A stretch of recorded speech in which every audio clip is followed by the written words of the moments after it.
Vamos abrir a Bíblia lá no livro de Obadias. Obadias fica entre Amós e Jonas. Obadias, o menor livro do Antigo Testamento, tem apenas 21 versículos. 21 versículos.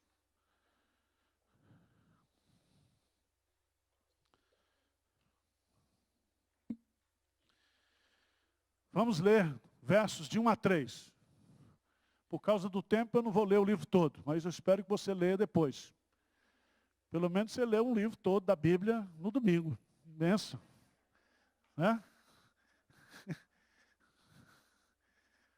Vamos ler juntos aí, Obadias, capítulo, só tem um capítulo, são 21 versículos. Vamos ler versos de 1 a 3, vamos lá? Visão de Obadias, assim diz o Senhor Deus a respeito de Edom. Temos ouvido as novas do Senhor, e às nações foi enviado um mensageiro que disse: levantai-vos e levantemo-nos contra Edom para a guerra. Eis que te fiz pequeno entre as nações, tu és muito desprezado. A soberba do teu coração te enganou. Ó tu que habitas nas fendas das rochas, na tua alta morada, e dizes no teu coração: quem me deitará por terra? Presta atenção. Essa primeira frase do versículo 3. A soberba do teu coração, o quê? Te enganou. Certo? Então tem muita gente que está enganado pela sua própria, o quê? Soberba. Achando que você é a bala que matou John Kennedy. Você não é nada, cara. Hã? E é sobre isso que nós vamos conversar. Vamos lá. Próximo slide aí, ou vamos me dar o controle. Senta aí, meu irmão. A soberba ou o orgulho é a mãe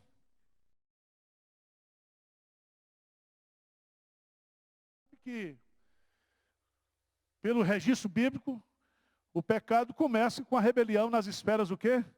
Espirituais. Né? E o diabo, né, ensoberbeceu-se, ele era um anjo de luz, Lúcifer, e ele queria o lugar de Deus. Ele se rebelou contra Deus.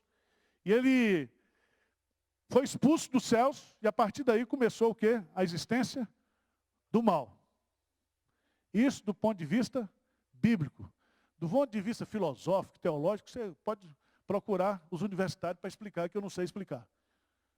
Né? Nem Tomás de Aquino explicou, nem Santo Agostinho, nenhum teólogo consegue explicar a origem o quê? Do mal. Mas, biblicamente falando, né, começou justamente com essa rebelião nas esferas o quê? Celestiais. Segundo os rabinos, isso foi aproximadamente 1 minuto antes da queda. Mas isso é coisa de rabino, não tem base também para dizer isso. Certo? Porque ele é expulso do céu, e aí então ele entra no paraíso e ele vai tentar o quê? Adão e Eva, ele traz o pecado das esferas celestiais para o mundo. Para o homem, para a raça humana. E o assunto é tão sério que a obra de Cristo reconcilia o homem, salva o homem, mas esses anjos que se rebelaram contra Deus, eles não serão o quê? Salvos. A salvação é só para o homem. Mas a soberba está presente no nosso coração. A Bíblia ensina que a soberba procede do coração. Então a soberba não é algo externo. Não é algo externo. A soberba precede toda queda, toda ruína é precedida pela soberba. A soberba também é resistida por Deus. A Bíblia diz que Deus o quê? Ele resiste, ele tem uma resistência. Né? Ele não tem graça, ele não tem misericórdia. Ele dá graça e maior graça aos humildes, mas ao soberbo ele resiste. Mas a Bíblia diz também que a soberba, ela é o quê? Enganadora. A soberba do teu coração te enganou. Próximo slide, por favor. Qual é o conceito de orgulho ou de soberba?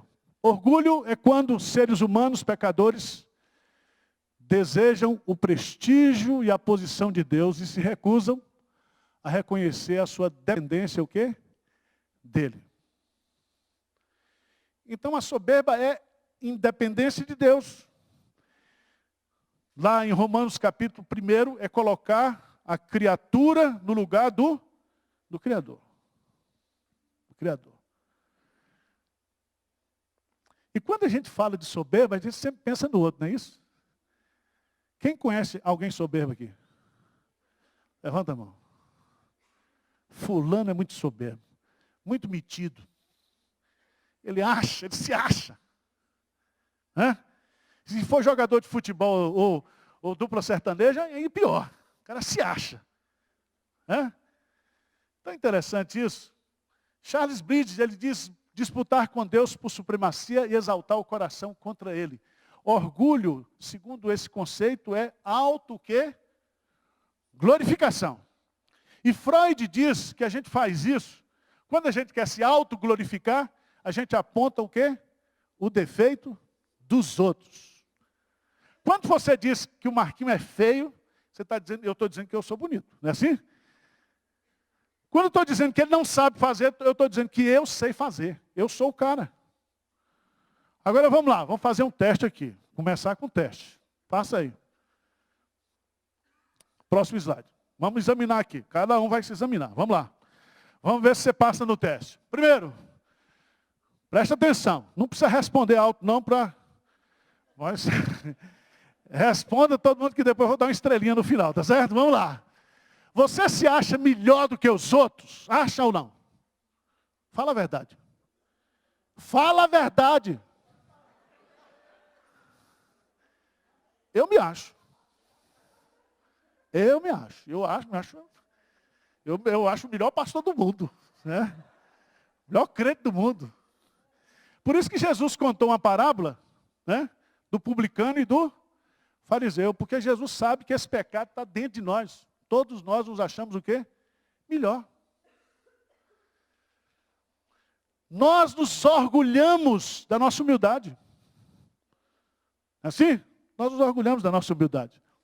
Você tem dificuldade de pedir ajuda? Quem tem dificuldade de pedir ajuda? Você só pede mesmo assim. Pode levantar a mão, irmão. Não fica com vergonha, não. Você está passando dificuldade, eu quero dar uma cesta básica. Você diz, pastor, eu morro, mas não peço. Você acha que sempre tem razão?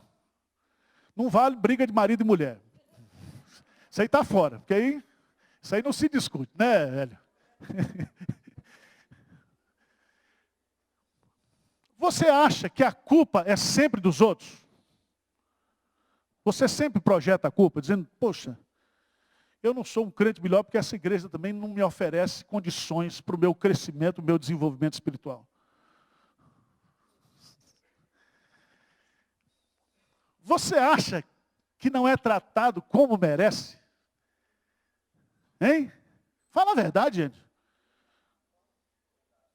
Verdade. Por que os comerciantes botaram o código do direito do consumidor logo na entrada da loja? Porque todo mundo hoje está cheio de direito, né? Todo mundo está cheio de direito. O povo hoje não quer trabalhar mais, mas quer que o governo dê casa, dê tudo. Antigamente o sujeito era pobre, comprava um terreninho lá na periferia, começava a vir até chegar em Moema. Hoje não, o cara quer morar em Moema, que quer que o governo dê. Se não der, quebra tudo. Tá certo? Nós estamos vivendo uma ideologia onde as pessoas não estão querendo mais trabalhar. Não quer trabalhar. O país com 14 milhões de desempregados, com um furo em março de 21 bilhões na Receita Pública, nós estamos fazendo feriado, fazendo festa. Não vai para frente nunca um país desse.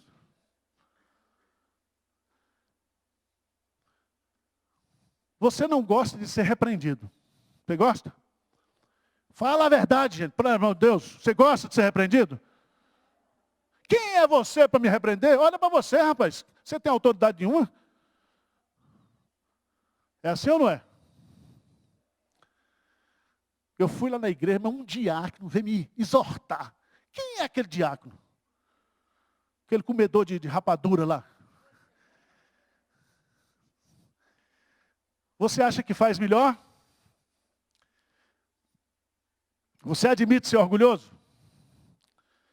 Você se orgulha da sua o quê? Humildade?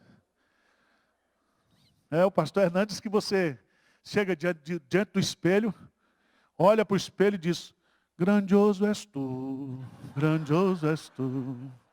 canta minha alma, grandioso és tu. Vamos adiante, vamos lá, vamos para Obadias agora. O livro de Obadias é o menor livro do Antigo Testamento, com 21 versículos. Veja, o primeiro versículo diz, visão de Obadias. Visão de Obadias. Visão aqui significa que ele recebeu a revelação de Deus. E não é Obadias que diz, ele diz, assim diz o Senhor Deus, a respeito que de Edom. Então o autor, Obadias, e o nome Obadias significa servo do Senhor, ou na linguagem hebraica, adorador do Senhor. A origem é o Senhor, o destino é Edom, e a mensagem é guerra contra o quê? Edom. E aí nós temos que entender a Bíblia. Edom significa o quê? Vermelho. E de onde vem essa nação? Quem conhece a história bíblica sabe que Isaac teve o quê? 2 filhos. Isaac teve Jacó e Esaú. Foi dito no nascimento, ou foi predito no nascimento, que o mais velho servirá ao menor. Você conhece toda a história, certo? E esse Edom, esse povo, procede, é uma nação formada dos descendentes de Esaú. Vamos ler lá, são muitos textos, mas vamos pegar só um, Gênesis 36. Vamos lá para Gênesis 36 para você entender.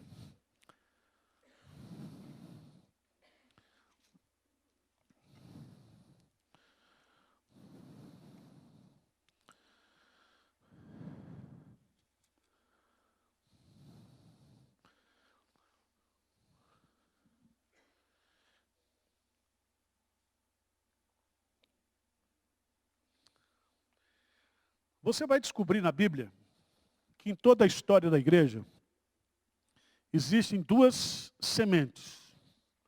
Uma semente santa e uma semente maldita. E essas 2 sementes, elas estarão brigando sempre, sempre na história.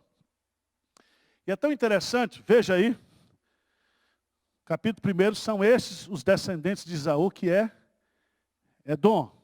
E aí você descobre que Esaú tomou por mulheres dentre as filhas de Canaã. Canaã. Ada, filha de Elon, Eteu.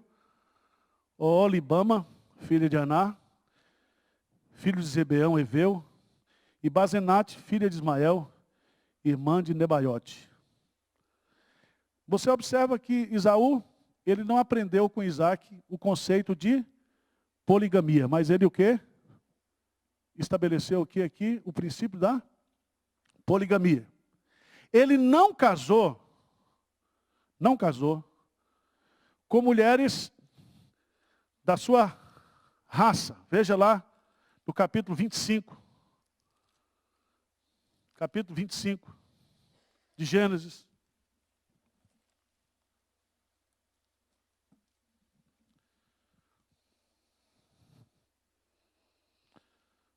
Esse cara teve muitas mulheres. 25, 34, 35. O que é que diz? Tendo 26, 34, 35. 26, 34, 35. O que é que diz lá?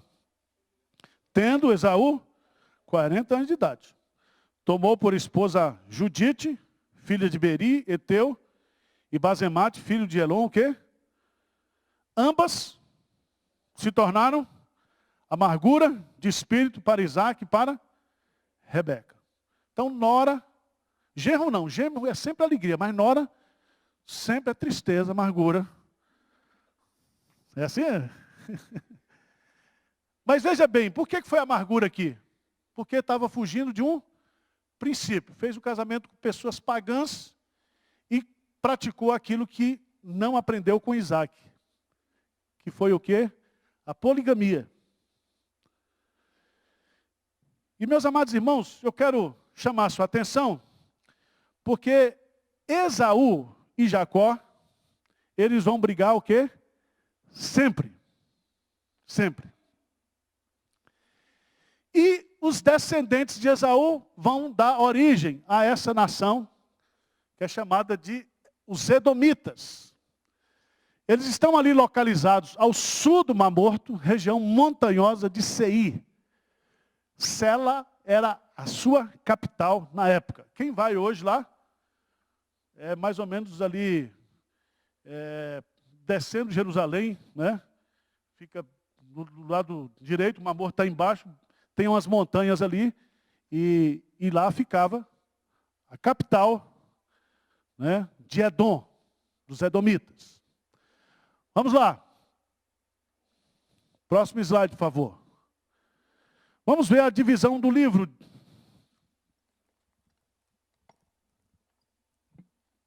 Divisão do livro. Se você observar bem, aqui é uma divisão pessoal. O livro só tem duas divisões, ao meu ver. Primeiro, o versículo 1 diz, visão de Obadias, assim diz o Senhor, Deus, a respeito de Edom. Temos ouvido as novas do Senhor. E às nações foi enviado um mensageiro que diz, levantai-vos e levantemos contra Edom para o quê? A guerra. Deus, na sua soberania, vai levantar nações para guerrear contra Edom. Essa é a primeira divisão, na minha visão, do livro. Do versículo 2 até o versículo 21, é o castigo de Deus, né? E é Deus punindo e Deus apresentando também, lá no final, uma mensagem de esperança. Mas os comentaristas, eles dividem da seguinte maneira. De 1 a 9, o castigo de Deus para Edom. De 10 a 16, os motivos do castigo divino. Versos 17 a 21, o reino do Senhor que será implantado o quê? Futuramente. Vamos lá, próximo slide. Datas importantes para você entender aí o contexto. 930 foi a divisão do reino de Salomão. É isso? Quando o reino foi dividido em duas partes. Reino norte, cuja capital é Samaria, e reino sul, cuja capital era Jerusalém. Depois, em 722 a.C., veio a queda do reino de Israel, que é o reino norte, com a invasão dos assírios. Em 586, a queda de Judá, invasão dos babilônicos. 583, ataque de Nabucodonosor a Edom. E em 450 a.C., e eu queria que você lesse lá comigo, Malaquias declara o fim da nação dos Edomitas. Vamos lá para Malaquias. Malaquias, capítulo 1. Versículo 4. Vamos ler juntos aí? O que diz? Se Edom diz, fomos destruídos, porém tornaremos a edificar as ruínas, então diz o Senhor dos Exércitos, eles edificarão, mas eu destruirei. E Edom será chamado terra de perversidade, e povo contra quem o Senhor está irado para sempre. Os vossos olhos verão e vós direis, grande é o Senhor também fora dos limites de Israel. Agora a grande pergunta é por que esse Deus está tão irado contra Edom? Porque quando houve, né, a invasão lá, 586, os edomitas vibraram. Os edomitas ajudaram os babilônicos. Os edomitas, eles tiveram alegria. Sabe aquele negócio de um irmão, quando o outro está se acabando, ele fica feliz? Se não for irmão, são os cunhados. Da mesma família. Eu sei que na sua família não tem não, todo mundo torce por você. Mas vamos supor, né? Lá em Exu tinha a briga das famílias. Ia matando os descendentes, né? Lá na terra Hein? Pois é. Era a terra de Luiz Gonzaga, Exu. Então, eles se matavam. Aqui há um ódio. Houve aquela reconciliação lá em Gênesis capítulo 32, mas aquilo foi provisório. Certo? Mas a ira entre esses dois irmãos, entre os descendentes desses irmãos, continua historicamente. E o livro de Obadias vem justamente explicar isso. E o grande problema de Esaú e dos seus descendentes era a soberba do seu coração. Então eu coloquei como tema ali a soberba do teu coração que te enganou. Esse tema está aí no versículo 3. A soberba do teu coração te enganou. Então a soberba que está presente no nosso coração nos engana. Vamos lá. De que maneira a soberba do nosso coração nos engana? Próximo slide, por favor. Primeiro, a soberba do nosso coração nos engana a respeito de nós mesmos. Vamos ver o que diz o versículo 2. Lê comigo aí. O que diz aí?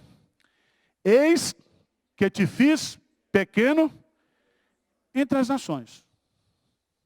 Preste atenção. Quem é que está dizendo isso? Deus. Deus diz, eu fiz você o quê? Pequeno. Mas você sabe que todo baixinho é complexado, né? Quer tomar hormônio do crescimento, quer botar sapato alto. E aqui, o baixinho aqui, a soberba está dentro do coração. Ele se acha grande. Deus fez pequeno, mas ele se acha o quê? Grande. Esse é o nosso problema, irmãos. Deus nos fez o quê? Pequenos.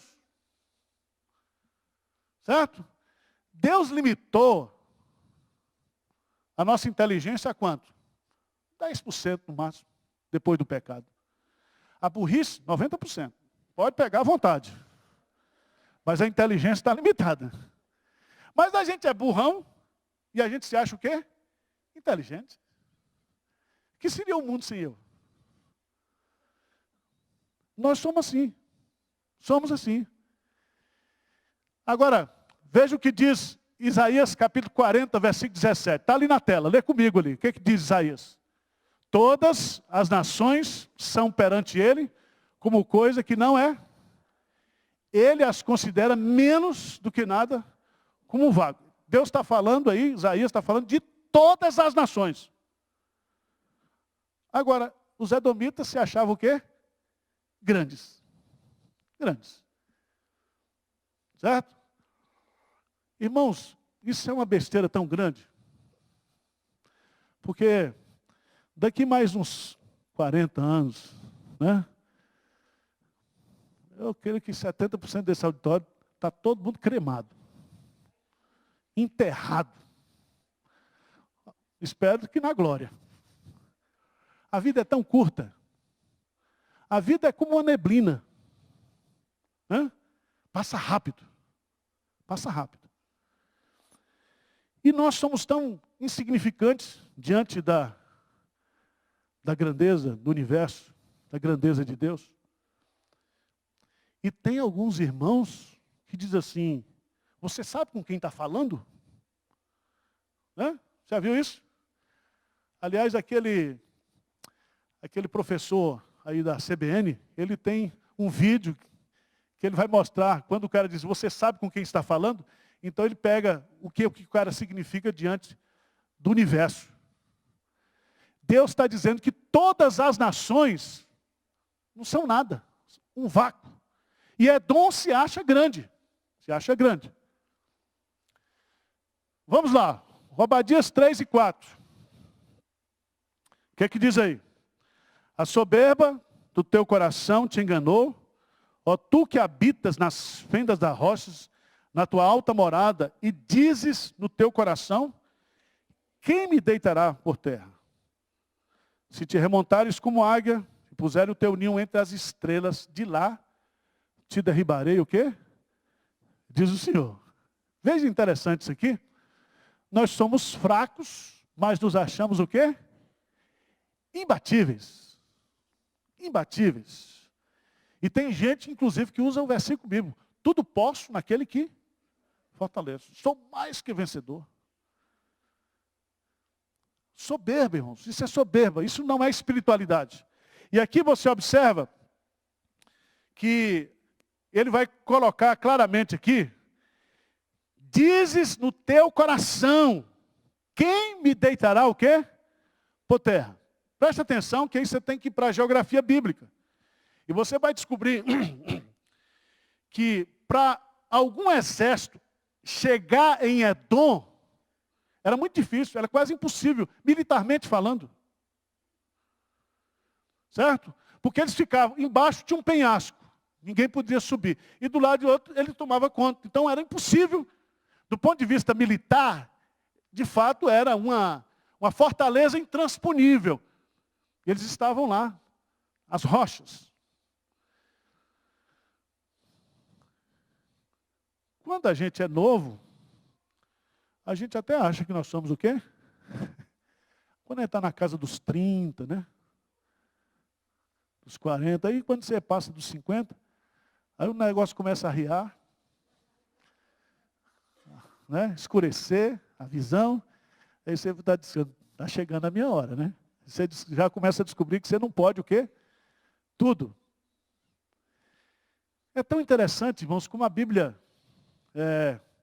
retrata isso. Por causa da sua localização geográfica entre as rochas, Edom mostrava-se desafiador. Quem me deitará por terra?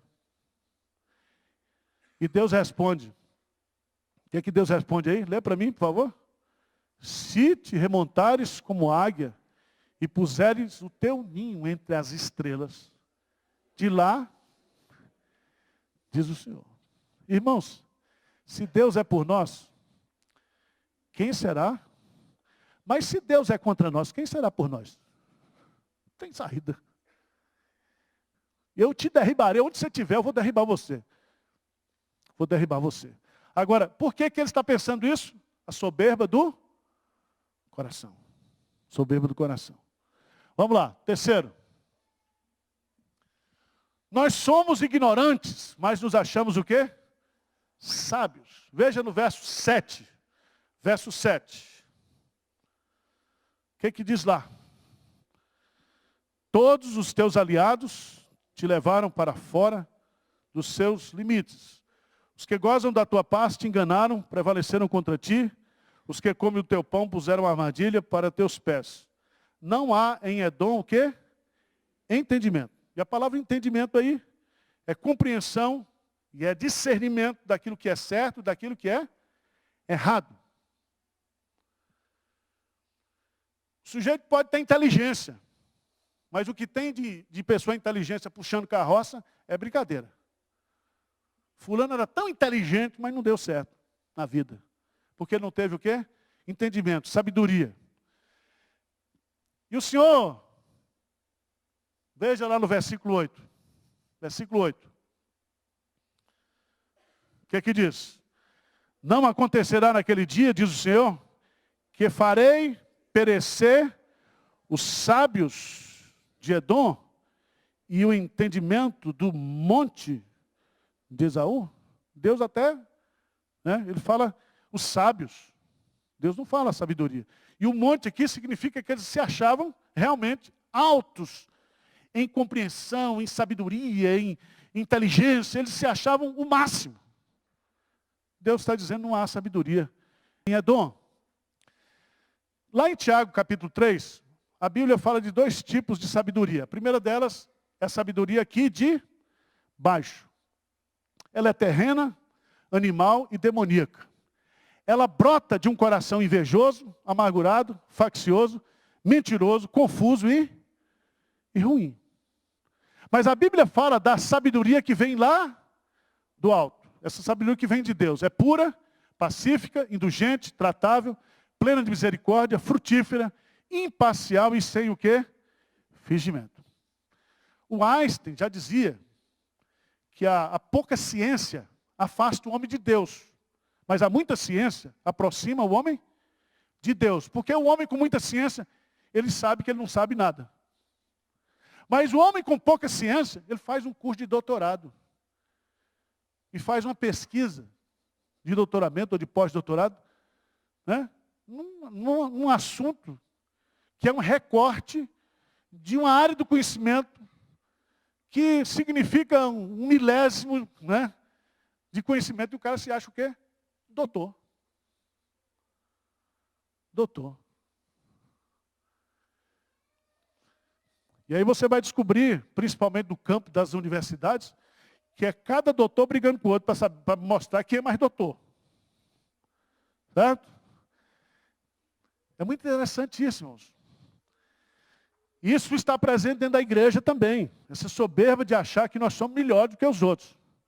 Né? Nós somos calvinistas, nós somos isso. Será que vai ter calvinista no inferno? Deve ter. O cara era calvinista, mas não era eleito. Certo? Então nós temos que abrir a nossa cabeça. Nós temos que analisar o nosso coração, porque a soberba faz com que nós nos achemos mais sábios, mais entendidos, mais competentes do que os outros. Tem uns versículos ali, vamos ler, vamos lá. Não aos teus próprios olhos. Teme ao Senhor e aparta-te do mal. Porque a sabedoria deste mundo é loucura, pois está escrito, ele apanha os sábios na sua própria o quê? Astúcia. Ora, se algum de vós tem falta de sabedoria, peça a Deus, que a todos dá liberalmente, e não censura, e ser-lhe-á o quê? Dada. Você não precisa ser muito inteligente, mas você tem que ser sábio. E essa sabedoria, ela procede de Deus. E se você for humilde, lá no Salmo 19, quando fala da Bíblia, diz que a Bíblia dá sabedoria aos simples. E simples ali não é sem dinheiro, não. Simples ali é humilde. Porque nós temos que ter, meus amados irmãos, uma mente, uma inteligência, que se rende à autoridade, à supremacia das Escrituras Sagradas. Agora, tem uns inteligentes. Quando eu chegar lá no céu, eu vou fazer muitas perguntas para Deus. Esse cara nem para o céu vai. O cara é tão inteligente que ele vai para o céu fazer perguntas. É um filósofo, é um Sócrates da vida. A Bíblia fala que quando nós chegarmos lá, nós conheceremos como também somos conhecidos. Todas as nossas dúvidas. Agora, você acha que eu vou chegar no céu para ficar perguntando? Daqui a pouco o cara quer um Facebook no céu para ficar mandando mensagem, discutindo no céu. A Bíblia fala que todas as coisas reveladas nos pertencem. Deuteronômio 29, 29. Aquelas ocultas pertencem o quê? A Deus. Paulo, quando discute aquela questão da predestinação, da eleição, em Romanos 9, 10 e 11, ele termina o capítulo 11 falando, ó profundidade da riqueza e da sabedoria. Né? Quem foi o seu conselheiro? E ele termina, a ele e para ele são todas as coisas. Irmãos, no dia que eu entender Deus e compreender os desígnios de Deus, eu me torno igual a Deus. Porque a mente de Deus não pode caber dentro da minha cabeça.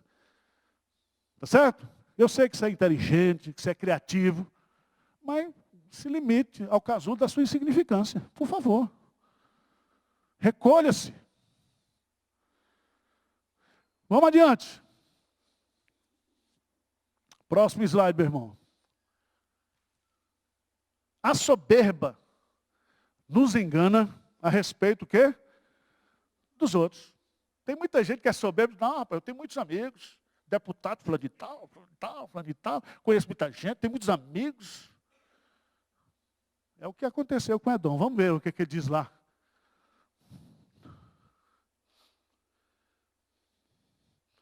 Versículo 2. Eis que te fiz pequeno entre as nações. Tu és o que? Muito desprezado. Eles se achavam o quê? Mas as nações diziam, Edom? Quem é Edom? É muito interessante isso, porque às vezes a gente está achando que as pessoas nos acham pessoas o quê? Extraordinárias. E tinha um professor meu que dizia sempre assim, você não é o que você pensa que é, você é o que os outros pensam. Eu diria o seguinte, nós somos aquilo que Deus pensa acerca de nós. Porque tem muita gente também que só pensa as coisas o quê? Erradas de nós. Então, eu queria chamar a sua atenção, o povo de Edom pensava que era tido em honra, mas o profeta diz, tu és o que? Muito desprezado. Lá em Lamentações 1:8, Jerusalém gravemente pecou, por isso se fez imunda, todos os que a honravam a desprezam, porque lhe viram a nudez. Ela também suspira e se volta o quê? Para trás. Eu queria que você lesse comigo, vamos pegar o texto de Isaías, capítulo 31. Porque quando você tiver, meu irmão, você já viu como é que gerente de banco, né? Gerente de banco é assim, quando você tem dinheiro lá em aplicação, você é Van Gogh. É top, tem gerente, telefona para você, oferece empréstimo, você não precisa. Quando você está no vermelho, o gerente foge de você. Você liga, não está aqui não. Quando você tem, eles vêm. Quando você não tem, eles vão. São como aves de arribação. Isaías, capítulo 31. Ai dos que descem ao Egito em busca de socorro, e se estribam em cavalos, que confiam em carros, porque são muitos, e em cavaleiros, porque são muito fortes, mas não atentam para o Santo de Israel, nem buscam o quê? O Senhor.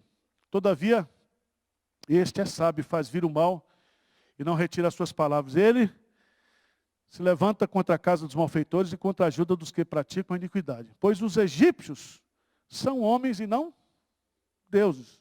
Os seus cavalos carne e não espírito. Quando o Senhor estender a mão, cairão por terra, tanto o auxiliador como o ajudado.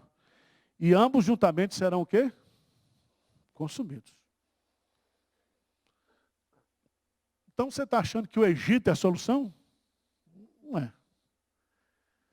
Me diga uma coisa aqui, vamos abrir o confessionário. Quem aqui, na hora que teve uma necessidade, achava que uma pessoa poderia lhe ajudar, e foi aquela pessoa e a pessoa não lhe ajudou? Levanta a mão, só os mais desesperados. Tá aí.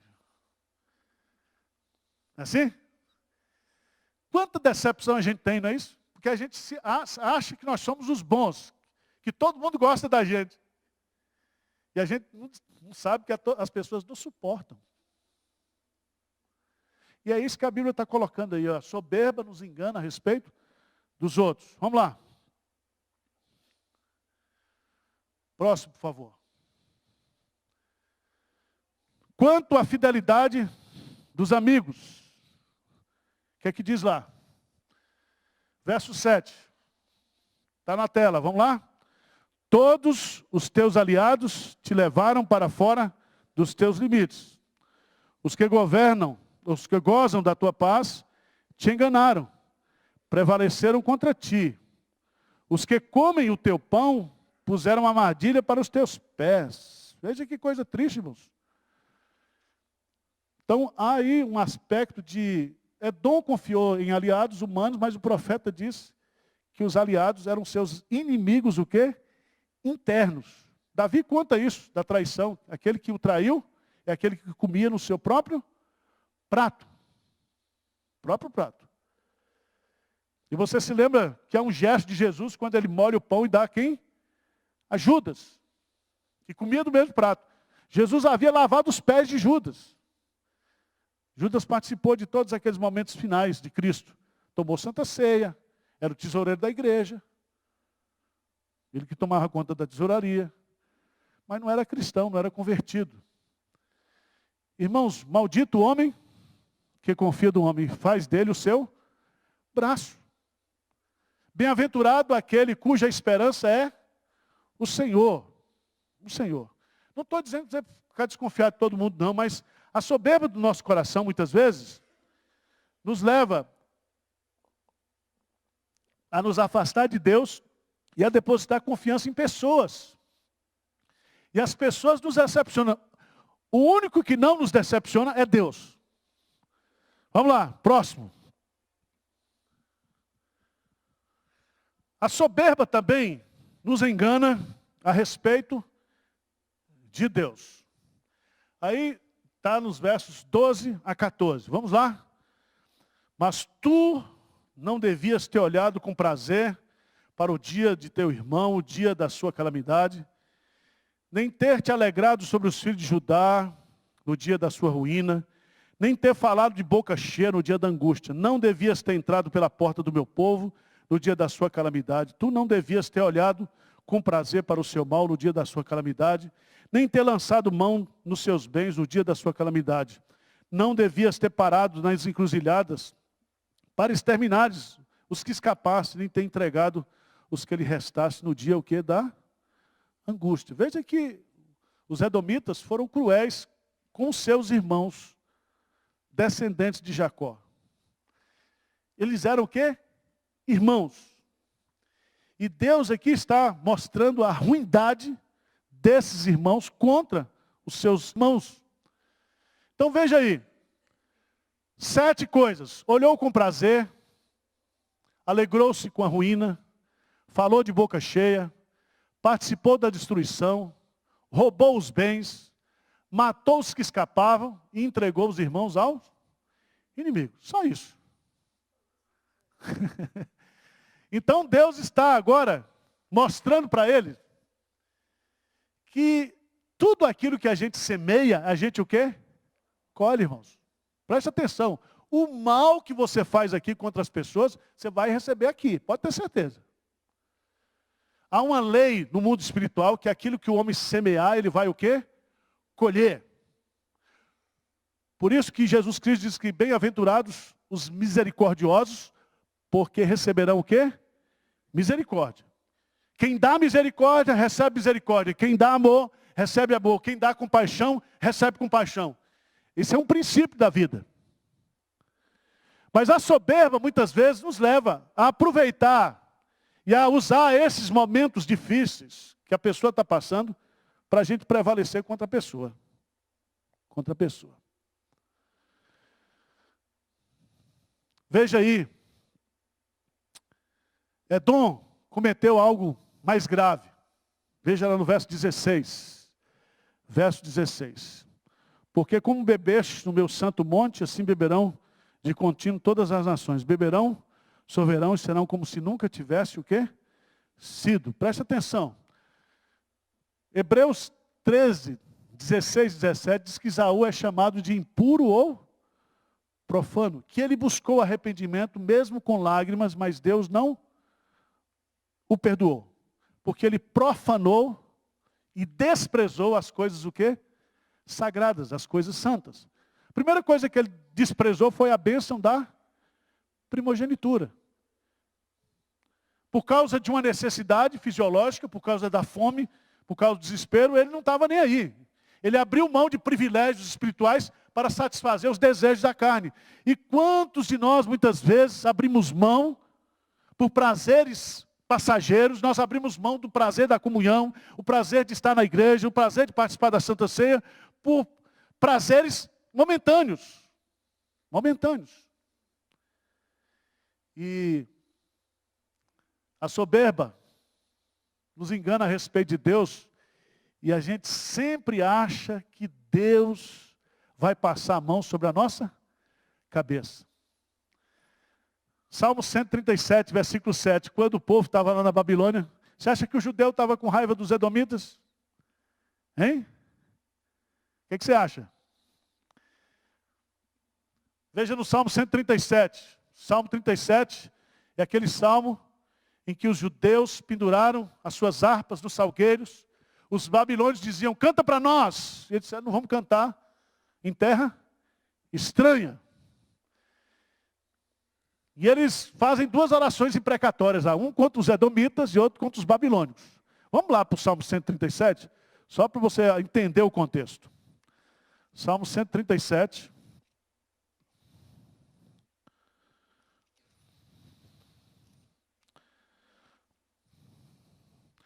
Versículo 7, o que é que diz aí? Contra os filhos de Edom, lembra-te, Senhor, do dia de Jerusalém, pois diziam, arrasai-a até aos E isso ficou na mente. Porque, irmãos, o mal vindo de quem não é próximo, de quem não é irmão, a gente até já sabe, não é isso? Mas quando o mal vem de gente que é gente da gente, dói mais ou não dói? Dói. De onde menos se espera vem justamente esse tipo de coisa. Agora veja o carinho que os israelitas tinham pelos babilônicos. Vamos ler aí, né? Versos 8 e 9. O que diz? Filha da Babilônia, que há de ser feliz aquele que der o pago do mal que nos fizeste. Feliz aquele que pegar teus filhos e esmagá-lo contra a pedra. Só isso. Está com raiva ou não? Agora você nunca falou isso, né? Isso aqui, irmãos, Deus deixa a gente falar. A gente fala, quantas orações erradas a gente já fez? Isso aqui é uma oração o quê? Imprecatória. Senhor, aquele que nos fez mal. A Bíblia diz que Jesus diz que a gente tem que amar os nossos inimigos e orar por eles. E a gente ora por os inimigos de que maneira? Hein? Queima, Senhor, né? Queima. Só quero dizer para vocês que Agostinho tem uma colocação muito interessante. Ele diz que nos Salmos, Deus deixa a gente falar. Certo? Não quer dizer que isso aqui está certo teologicamente, não. Está errado teologicamente. Mas é nos Salmos que você vê a alma do sujeito. A alma do sujeito. Os sentimentos humanos estão presentes aqui. E o povo estava com raiva. Mas vamos lá. Já estamos na reta final. Passa o próximo slide, por favor. Eu queria só destacar para você que a gravidade do pecado de Edom, ele foi registrado por vários o quê? Profetas.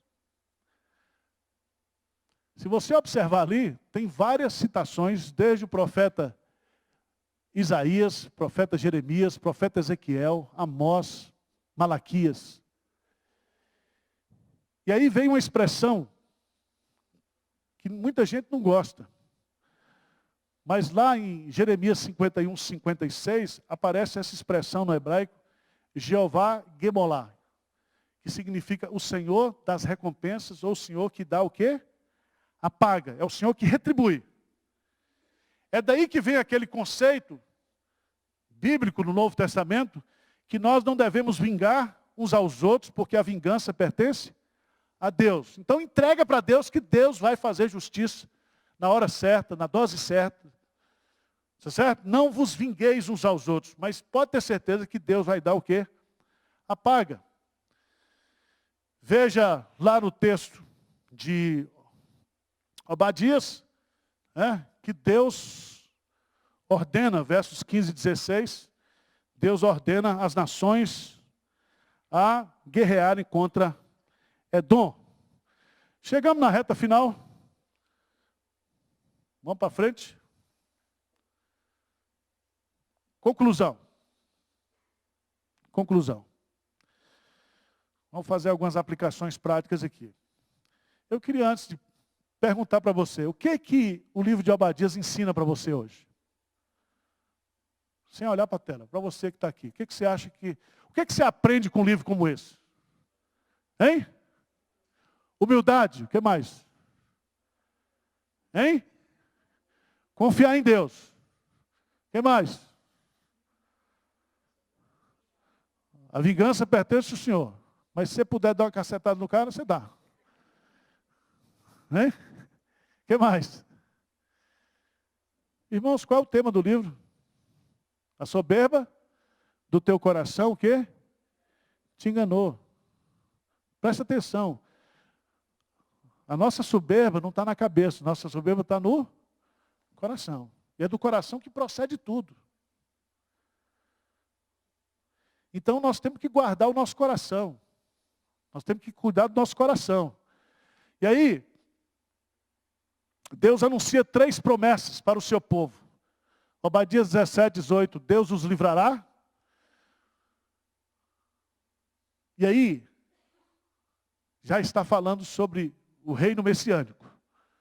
Deus derrotará os seus inimigos e Deus estabelecerá o seu reino. Essa é a conclusão do livro. Mas passa o próximo slide, eu vou colocar para você aí. Aplicações práticas. 4 lições em Obadias. Primeiro, não trabalhemos contra o povo que? De Deus. Não olhe com prazer o sofrimento que? Dos irmãos. Presta atenção, irmãos. Para de falar da noiva dos outros. A igreja é a noiva de Cristo. Certo? A gente tem o hábito de falar da mulher dos outros, do marido dos outros, dos filhos dos outros. Né? Você não tem. Vocês falam mal de pastor, né? Quando sai daqui, do carro. Ô, pastor, hoje picou o fumo.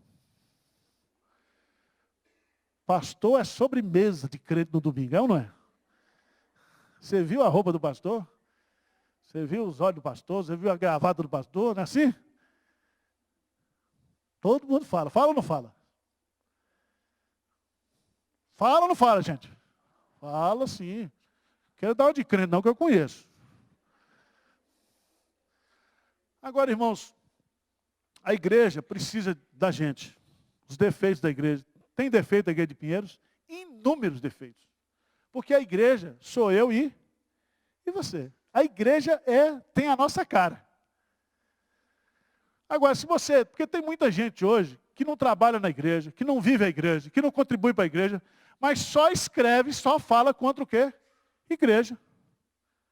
É igual comentarista de futebol. O cara vai para a televisão comentar o jogo. Ele mete o pau em todo mundo. Ele não joga, faz nada e ainda ganha para falar mal.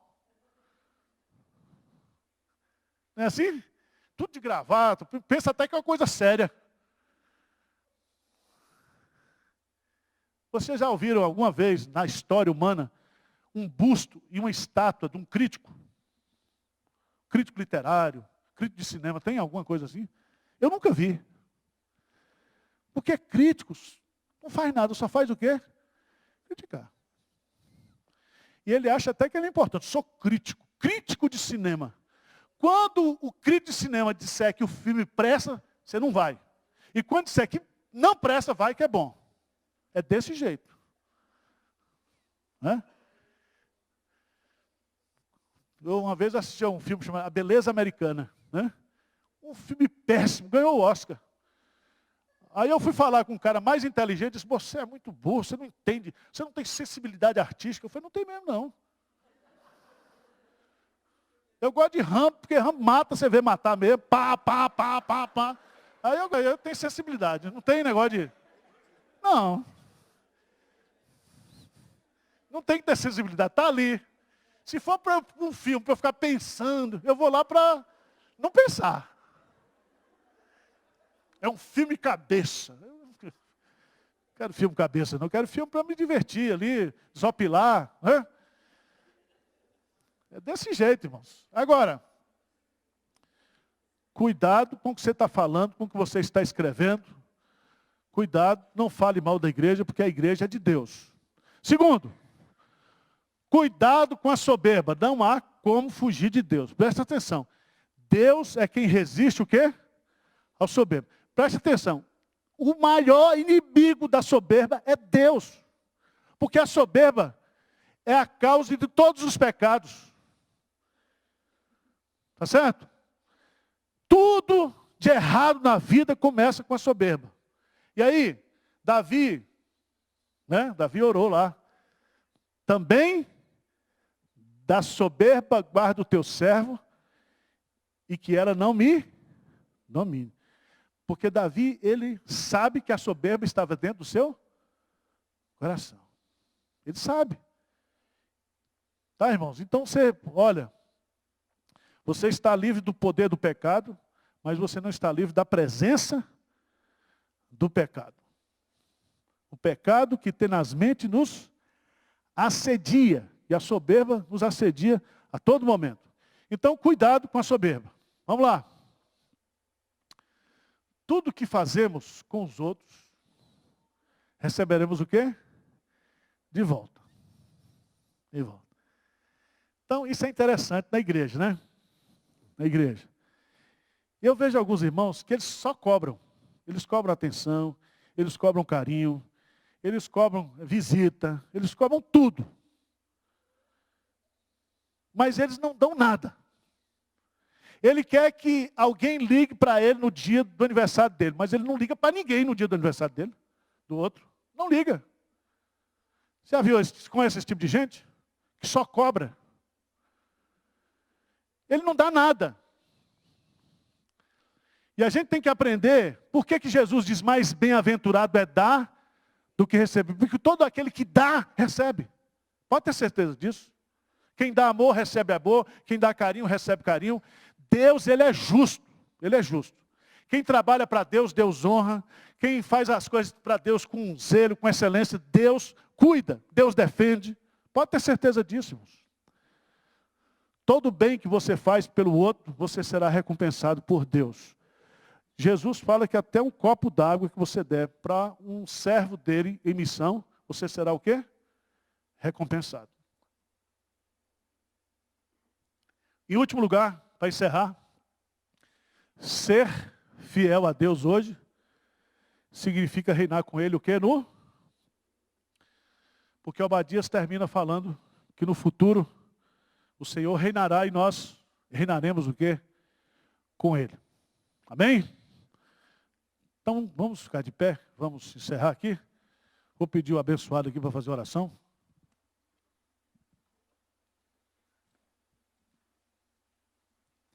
Eterno, querido Pai, obrigado, Senhor, pelo privilégio que o Senhor nos concede esta manhã, de ouvirmos a Tua palavra, sermos exortados, Senhor Deus, por Tua palavra, pelas Sagradas Escrituras. Nós te suplicamos, Pai, que pelo poder do vosso Santo Espírito, o Senhor possa aplicar esses ensinamentos aos nossos corações. Que possamos sair daqui não apenas com conhecimento formal, mas que possamos vivenciar, Senhor Deus, um padrão de conduta mais humilde e que possamos, Senhor Deus, receber do Senhor todo o auxílio para deixarmos a soberba e vivemos de acordo com os princípios do Senhor. Abençoa-nos, guarda-nos, em nome de Jesus. Amém.